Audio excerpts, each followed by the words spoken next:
यहाँ आपको बताएं कि मुल्तान के निश्तर अस्पताल की छत से मिलने वाली लावारिस लाशों का मामला कौमी असम्बली के ऐवान तक पहुँच गया है। रुकन असम्बली किश्वर नाहिद ने लाशों का DNA टेस्ट करवाने का मुतालबा कर दिया।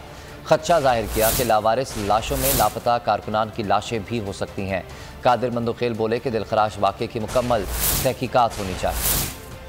मुल्तान में नश्तर हॉस्पिटल में 200 लाशें छत के ऊपर मिली हैं और उसका कोई भी जवाब अभी तक वाज़े नहीं आया। ये बड़ा अंदोहनाक वाक़या है। तमाम लाशों का DNA करवाया जाए, इसलिए कि हम अपने लापता लोगों को तलाश कर करके थके नहीं हैं। अभी खुदा न खास्ता इन लाशों में तो नहीं है कहीं कि गायब करके कुछ भी कर दिया हो, कुछ भी हो सकता है उसका, तो उसका तमाम का DNA टेस्ट हमें दिया जाए। पता करे ये कौन लोग हैं जो सैकड़ों की तादाद में लाशें वहाँ पे छत पे पड़ी है। इनके प्यारे, इनकी लवाकिन, इनके लोग का है और इनके खिलाफ एक बाकायदा पार्लिमानी कमेटी बना के और इस केस के पूरे तफ्तीश करके पाकिस्तानी अवाम को दिखा दे कि ऐसे काम तो जंगल में भी नहीं हो रहा था। इनके DNAs होने चाहिए और इनका सोर्स पता होना चाहिए। हमने जो है उसको वेरीफाई करना बहुत ज़रूरी है जी।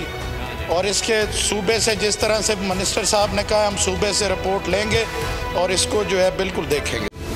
सबसे बड़ी कवरेज, सबसे बड़े पैनलिस्ट, हमने तो बड़ी PMLN के वार सहे, वो भी बिला वजह। सबसे ज्यादा रिपोर्टर्स। इलेक्शन कमीशन की जानिब से कोई इंतजाम इतने अच्छे तरीके से नहीं किए गए।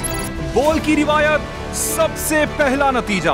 अहम खबर है बहावल नगर भी कप्तान का PTI कामयाब, मुकम्मल गैर हतमी गैर सरकारी नतीजा सिर्फ बोल न्यूज पर। लम्हा बा लम्हा इलेक्शन की खबर सिर्फ बोल पर। सब्सक्राइब करें और बेल दबाएं ताकि कोई खबर रह न जाए।